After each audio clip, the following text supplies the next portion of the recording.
अचानक कोई नेता आके कहता है कि आप चलो हिंदू धर्म खतरे में है। अरे उससे रोक के पूछिए हमारा स्कूल और विश्वविद्यालय खतरे में है, तब तुम क्यों नहीं आए? मेरी नौकरी कोरोना में चली गई, तब तुम क्यों नहीं आए? हमारी अर्थव्यवस्था डूब गई, तब तुम क्यों नहीं आए? और 85% हिंदू तब बनाते हो जब मुसलमानों के खिलाफ दंगा कराना होता है। और उसके बाद दलित महिला थी, सुनिए, दलित महिला थी उत्तराखंड में, खाना बनाकर स्कूल के बच्चों को खिलाती थी। और दलित महिला की जाति देखकर सवर्ण बच्चों ने कहा हम खाना नहीं खाएंगे, तब हिंदू धर्म खतरे में क्यों नहीं आया? यह मेरा सवाल है। उस महिला की जाति देखते हो क्योंकि वो दलित है इसलिए हम खाएंगे नहीं?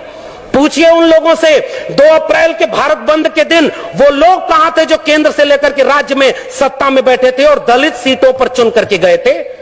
पूछिए उन लोगों से 13 पॉइंट रोस्टर आया तो वो कहां थे? पूछिए उन लोगों से नई शिक्षा नीति के नाम पर जब सब बेचा जा रहा है और आज आप कह रहे हो पाकिस्तान कब्रिस्तान।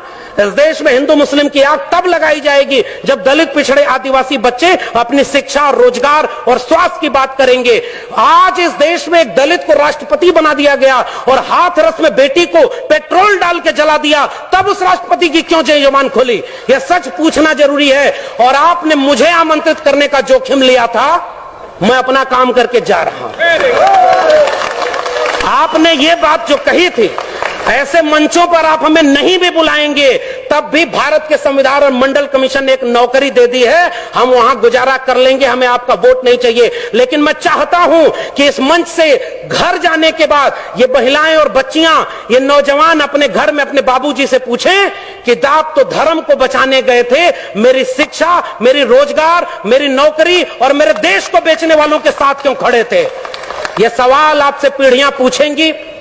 मैं जानता हूं कि मेरी बातों का कोई असर नहीं होगा, पता नहीं अगली बार आप बुलाएंगे भी कि नहीं बुलाएंगे। लेकिन मैं ये बात कह के जा रहा हूं, जंगल में आग लगी, चिड़िया पानी डाल रही थी और कुछ चिड़िया उस पेड़ से उड़ नहीं रही थी। कविता लिखी है कि आग लगी इस वृक्ष को, जलने लागे पात, उड़ते क्यों नहीं पक्षियों जब पंख तुम्हारे पास? उन पक्षियों का जवाब ध्यान से सुनिएगा, फल खाएं इस वृक्ष का, गंदे कीन्हे पात, धर्म हमारा यही है, जले इसी के साथ। आपके लोग आपको छोड़ करके जो चले गए अपनी सत्ता और कुर्सी के लिए, बाबा साहब के सबसे अच्छे वारिस, सबसे बड़े वारिस ने एक किताब लिखी है, उसको पढ़िएगा, चमचा युग। उस किताब में कई किस्म के चमचे लिखे हैं। 1932 में पूना पैक्ट, आज लोग कहते हैं गांधी बनाम गोडसे, गोडसे की मूर्ति और गोडसे के नाम पर इस देश में दंगा। बाबा साहब ने कहा, और यह बात हमें समझनी चाहिए, अपने पुरखों का केवल नाम लेके फोटो पर माला चढ़ा रहे हैं, नौजवानों की पीढ़ी को समझाइए, नहीं तो कल को आज रामायण देख रहा है टीवी पर, कल राम मंदिर बनवाने चला जाएगा, आपका घर लुट जाएगा, वहां आप खड़े हैं। तब डॉक्टर अंबेडकर रोए थे, पूना पैक्ट जब करके आए। गांधी को 3 गोलियां मारी थी उन लोगों ने जो आज शासन कर रहे हैं। वो हमसे कहते हैं हमारे पुरखे ने गांधी की जान बचाई है, उन्होंने 3-3 गोलियां गांधी के सीने में मारी है, हम वो लोग हैं।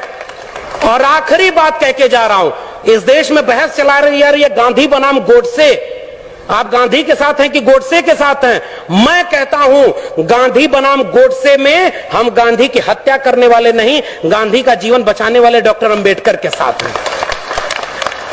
पेरियार ईवी रामास्वामी नायकर और गांधी की बहस में हम पेरियार के साथ हैं, भगत सिंह और गांधी की बहस में हम भगत सिंह के साथ हैं। हम डॉक्टर अंबेडकर और गांधी की बहस में गांधी की नहीं डॉक्टर अंबेडकर के साथ हैं, और गांधी और लोहिया की बहस में हम लोहिया के साथ हैं। ये हमारी विरासत है। आने वाली पीढ़ियां हमसे पूछेंगी साहब कि जब देश लुट रहा था, आपके बच्चों का भविष्य बर्बाद किया जा रहा था, दंगाई बनाया जा रहा था, तब आप क्या कर रहे थे? वो जो चिड़िया जंगल में आग लगी थी ना, तो चोंच से पानी भर के उस आग पर डाल रही थी। एक कुर्सी से बिक करके हम चमचे हो गए। मान्यवर साहब की बात कर रहा हूं, अपनी बात तो कह भी नहीं रहा। मान्यवर साहब ने कहा कि कई किस्म के चमचे हैं, उसमें ओबीसी चमचों की भी बात की गई थी। कुछ ओबीसी लोग ऐसे भी थे, मुख्यमंत्री कुर्सी चली गई और घर जब गंगा जल से धुलवाया गया तब उनको समझ में आया, अरे हम तो अगड़ा समझते थे, ये तो पिछड़ा है। हमें तो सबका सच कहना है ना। एक हाथ में जय भीम, जय मंडल और दूसरे हाथ में परशुराम की कटार, ये कभी नहीं चलेगा, वरना पीढ़ियां आपको माफ नहीं करेंगी। विष्णु मंदिर, परशुराम मंदिर बनवा के, बहुजन से सर्वजन करवा के आप क्या अपने आने वाली पीढ़ियों को जवाब दे पाएंगे?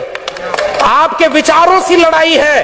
एक तरफ 1925 में बना एक संगठन है जो इस देश को हिंदू राष्ट्र बनाना चाहता है, और एक तरफ 1924 में बना समता सैनिक दल है। पूछिए आप कहां खड़े और वो कहां चले गए? क्यों नहीं बाबा साहब का बनाया हुआ यह संगठन 85% लोगों का राज, जिन्होंने इस देश को हाथ से काम दिया, उन्हीं लोगों को आज यूनिवर्सिटी में बैठकर एनएफएस किए जा रहे हैं। कितने लोग संसद और विधानसभा में बैठे थे वो आपके लिए लड़े?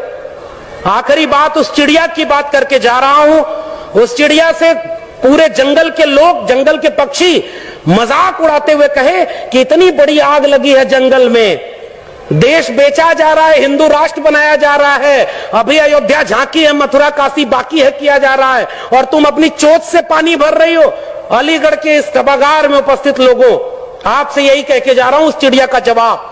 उसने कहा था कि मुझे पता है कि मेरी चोंच की एक बूंद पानी से ये जंगल की आग नहीं बुझेगी, लेकिन जब इस देश में, इस देश की आग का, इस जंगल की आग का हिसाब मांगा जाएगा कि जब आरक्षण खत्म कर दिया गया, जब निजीकरण के हाथों, अंबानी अडानी के हाथों पूरा देश बेच दिया गया, नई शिक्षा नीति में शिक्षा बेच दी, प्राइवेटाइजेशन में रोजगार बेच दिया, कोरोना में आपकी जान बेच दी, हिंदू हिंदू करके नफरत फैलाया गया, उस देश में पसमानदा तबके के लोगों से पूछिए, इस देश में नाई, जुलाहा, मोची, मल्ला जो पसमानदा बन के मुसलमान हुए, 300 लोग लिंचिंग में मारे गए, 300 में एक भी अपर कास्ट मुस्लिम नहीं है।